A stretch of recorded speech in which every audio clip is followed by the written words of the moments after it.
My name is Karen Robinson, and my persona dolls and I are going to share with you an exciting way to help children develop self-esteem, respect for others, recognizing when something's unfair, and speaking out against it. They've worked really hard and they're ready to tell you their stories. Wait. Oh, no. Oh, I'm so sorry. You know, Dolly just told me that some of the children were making fun of her because it takes her a little longer to learn. Oh, my goodness. Oh, Dolly told me she has Down syndrome and it takes her a little longer, but she learns. So I was wondering, children, how do you think Dolly feels when other children make fun of her? And what could you do to help Dolly feel safe? And mostly, what can you say to other children if they're being mean to her? There are 4 goals in an anti-bias curriculum. First goal is feeling good about who we are, our language, our family, our holidays. Self-esteem is a big thing and not being prejudiced. Goal number 2 is valuing and respecting differences. You celebrate what holiday? You speak what language? The differences are interesting. Third goal is recognizing when something's unfair, like when our friends were mean to Dolly. And the 4th goal, standing up and speaking against it.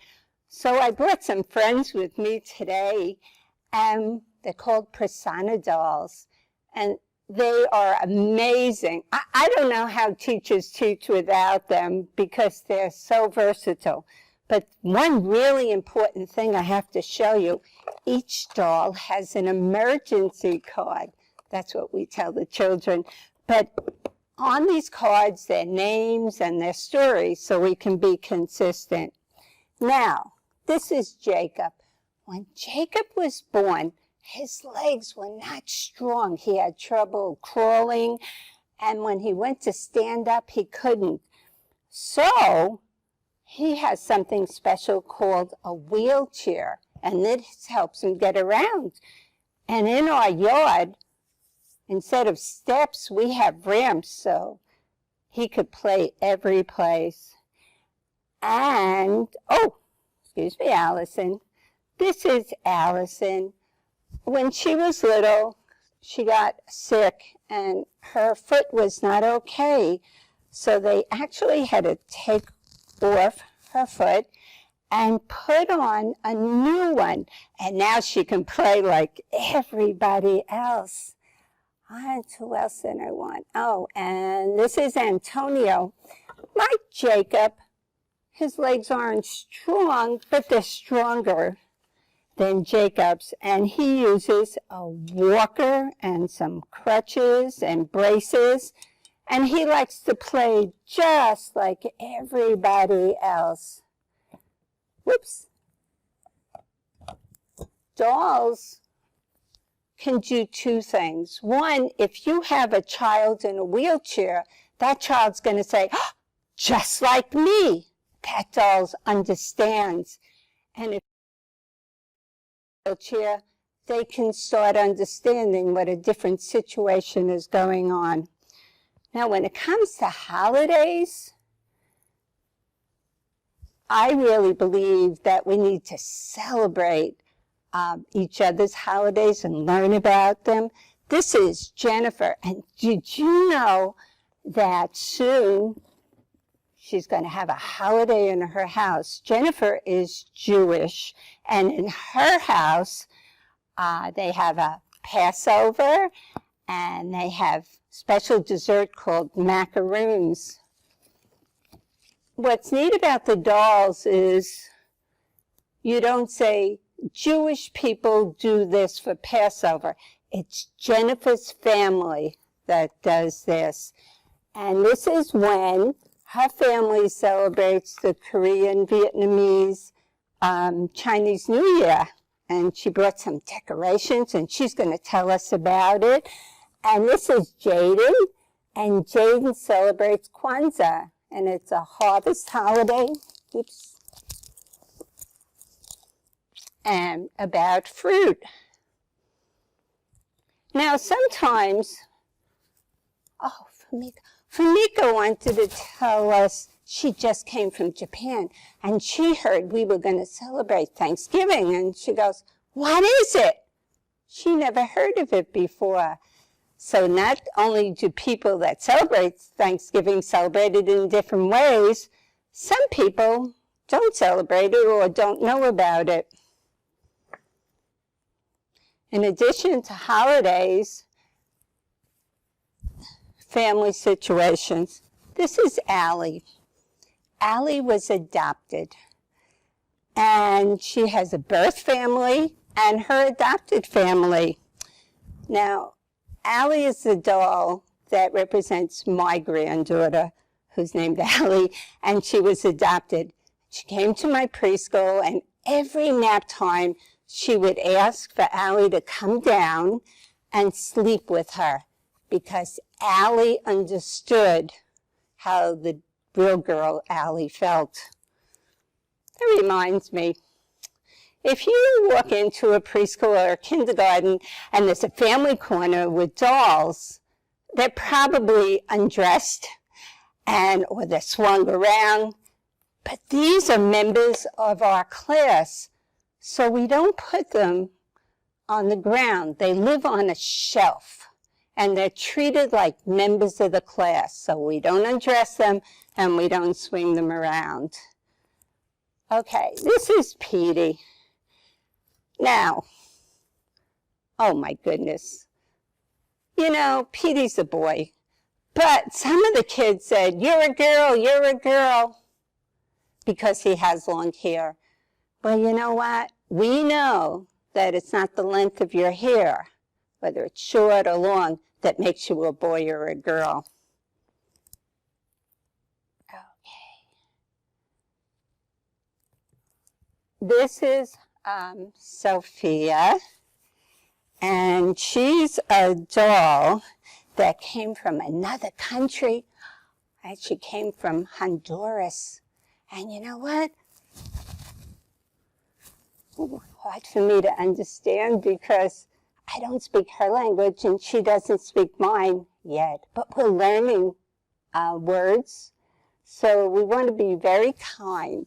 In fact, can you give me some ideas on how we can help her feel welcome and safe while she's learning our language? Oh, we could learn some words in her language. Thank you. Okay. Now, I was the director of an anti-bias preschool for 30 years, so different situations came up. We had a little boy starting, and his mom visited, and they're Sikh religion, and the males in that family don't cut their hair. So they wear a turban. So we had to think about, when this little boy shows up, how can we prepare the children already here to understand, respect, and value the turban? So I gave the doll to the mommy, and she sewed the turban on for us.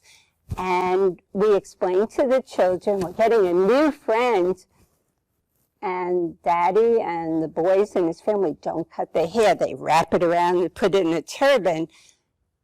Then we watched when the boys showed up. And one little boy runs up to him and says, "Oh, you look just like Gobin. You're wearing a turban." Now, this doll has two names, Roz and Gray Fox. This doll came about of a discussion about cowboys and Indians, because the kids were playing Indians versus cowboys. And we asked the children, can an Indian be a cowboy? And almost all of them said no. So we decided that Gray Fox, who Daddy is a cowboy. She's American Indian and her daddy's a cowboy. And then we were able to explain to the children that you're born American Indian. But cowboy is a job that if you have the skill and the opportunity, you can work that job. Go around. Now, I got a call one morning from one of the moms that Charlie didn't want to come to school. He had broken his leg and he hurt his chin and he had stitches and he was embarrassed. I told the mom, don't worry, tell him Jamil, the same thing happened to Jamil. So when Charlie came to school and he saw Jamil had a cast on his foot and a Band-Aid on his chin, Charlie said, oh, okay, I know what to do. I will take care of him. He can only eat soft foods. I'll share my applesauce. And familiar with young children, this went from, oh my goodness, I want to hide, to empowerment. I can take care of him. Very powerful. Okay, we did.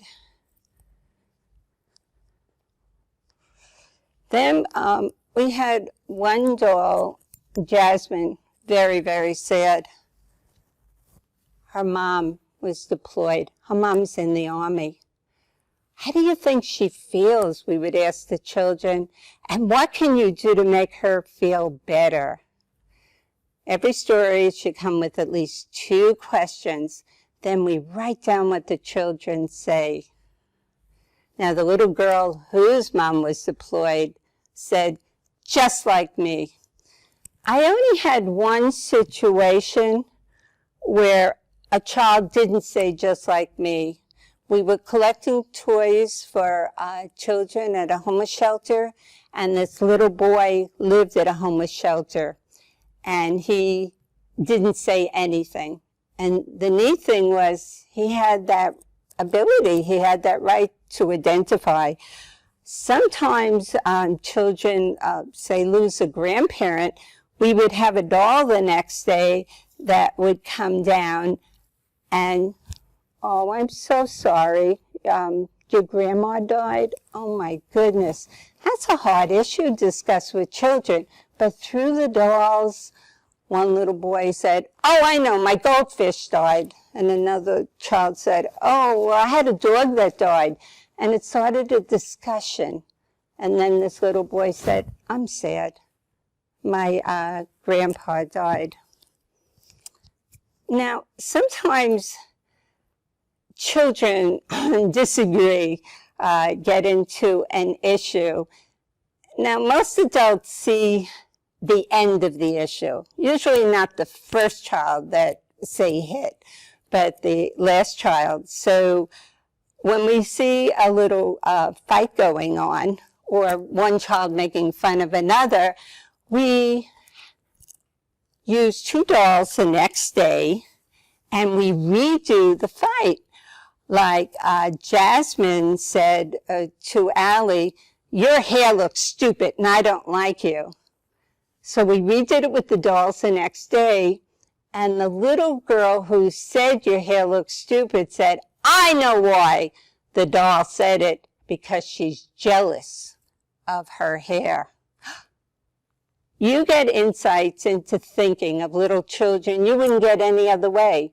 We have childhood amnesia. We forgot what it was like to think like a 3-year-old. The dolls help the children express what they're feeling. Then we can say, what do you think she could have said instead of your hair looks stupid? The ideas then come from the children rather than us telling them how to solve the problem. Sometimes we write down their ideas and remind them. Oh, I know this is going to be hard to believe. These are 2 best friends, Wolfie and Liam, and they always play together. Well, one day, Wolfie was doing a puzzle, and Liam says, can I help? Can I play with you? And Wolfie said, no, I'm going to do it myself.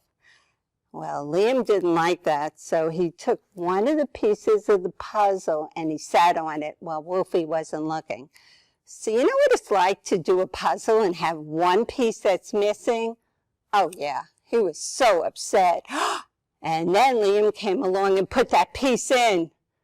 Well, I know. I'm not the best thing to do. He bit him. What could he do instead of biting? How do you think Liam felt when his best friend didn't want to play with him? So we get the children to identify feelings, talk about solutions, develop empathy, and if you choose not to have dolls, I've had students that made dolls or even used these skin color figures. So these are alternatives to making dolls. Oh, I just remembered one more. Halloween. Teacher put the lights out and the music's actually, I'll have the doll tell you. He was scared, but he didn't want anybody to know. What happened then, Wolfie? The teacher said, "Do you want me to put the lights on and turn the Halloween music off?" And Wolfie said, no. He didn't want to say he was scared, but the teacher knew it. Next day, she put the Halloween music on, turned the lights off, and she said, wait, do you hear that? And all the kids went, what? And she walked over to the shelf, got Wolfie down. Oh, you're scared? Well, the little boy who was scared said, I will take care of Wolfie. And he took the doll's hands and put them on Wolfie's ears so he wouldn't be afraid. That's when we knew we had something so powerful in the dolls. I can't recommend them enough to get into the way children think, to help them come up with their own ideas, to learn about different abilities, different holidays, different family situations. I love the dolls, and you can see I've got my own collection. I hope you utilize them, and I hope you enjoy them. Thank you. I would love to hear from you. If I could be of any help, share your stories so we can add more stories, more dolls. Please contact me at my email address. Thank you.